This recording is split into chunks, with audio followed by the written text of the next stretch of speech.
Pernah kepikiran nggak kenapa ya orang-orang kayak Steve Jobs itu cara lihat dunianya bisa beda banget? Nah, hari ini kita bakal coba bedah DNA mereka. Tapi bukan DNA biologis ya, melainkan DNA inovasi yang ternyata bisa kita semua pelajari loh. Steve Jobs sendiri pernah bilang kalau kreativitas itu cuma soal menghubungkan berbagai hal.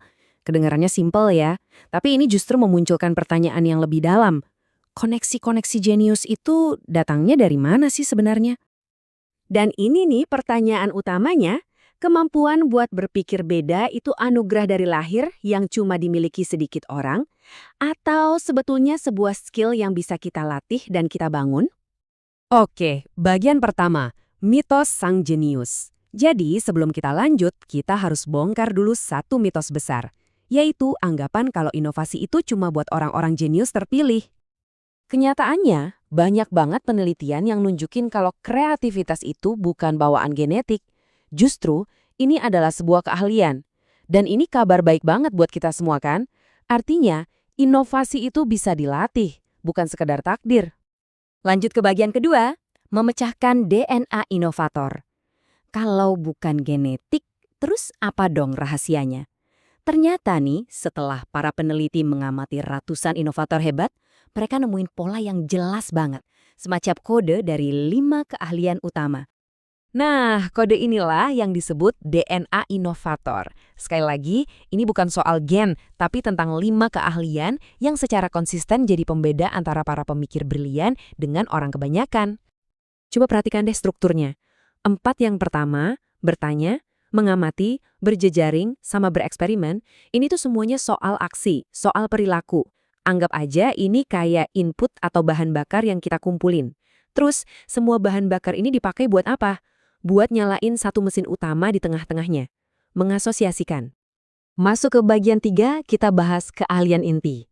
Oke, sekarang kita fokus ke jantung dari DNA ini, yaitu mengasosiasikan. Inilah mesinnya, yang mengubah semua bahan bakar yang udah kita kumpulkan jadi ide-ide cemerlang. Intinya, mengasosiasikan itu adalah seni menghubungkan hal-hal yang kelihatannya nggak nyambung. Disinilah momen aha itu terjadi, saat ide baru lahir dari gabungan ide-ide yang udah ada. Biar gampang, kita lihat contohnya ya. Mark Benioff, pendirinya Salesforce, awalnya pusing sama satu hal, software untuk perusahaan yang ribet dan mahal banget. Oke, itu satu bidang. Di sisi lain, dia ngamatin sesuatu yang sama sekali beda. Model bisnisnya Amazon yang sukses banget jual barang secara online, modelnya langganan, gampang. Nah, ini bidang yang kedua. Nah, disinilah keajaiban asosiasi terjadi. Dia mikir, gimana kalau kita jual software perusahaan dengan cara yang sama kayak Amazon jual buku? Dia hubungkan dua dunia yang tadinya terpisah itu, dan lahirlah Salesforce. Satu industri berubah total. Itulah kekuatan dari mengasosiasikan. Pertanyaan pentingnya sekarang, gimana caranya kita bisa nemuin serbuk sari atau ide-ide baru yang seger buat dihubung-hubungkan? Nah, ini bagian keempat, bahan bakar koneksi. Disinilah peran 4 keahlian lainnya. Kalau tadi kita bilang asosiasi itu mesinnya, maka 4 keahlian ini adalah bensin kualitas super yang bikin mesinnya jalan kenceng. Coba bayangin gini deh, semakin sering kita bertanya, mengamati sekitar, ngobrol sama orang dari berbagai latar belakang, dan coba-coba hal baru, ya semakin banyak serbuk sari yang kita punya. Ini semua bakal melatih otot asosiasi kita, jadi makin banyak bahan buat menciptakan koneksi-koneksi yang nggak terduga. Kita ambil contoh bertanya. Kebanyakan orang mungkin akan bertanya, gimana caranya bikin stand bedah yang lebih bagus?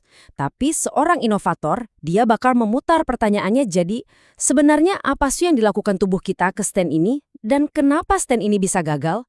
Pertanyaan kedua ini kan membuka jalan ke solusi yang benar-benar baru. Prinsip yang sama berlaku juga untuk mengamati, berjejaring, dan bereksperimen. Nah, bagian terbaiknya adalah kita bisa mulai melatih semua keahlian ini sekarang juga, dengan latihan-latihan yang simple dan praktis. Salah satu tools yang keren banget namanya Scamper. Ini tuh singkatan yang ngasih kita 7 kacamata berbeda buat ngelihat satu masalah.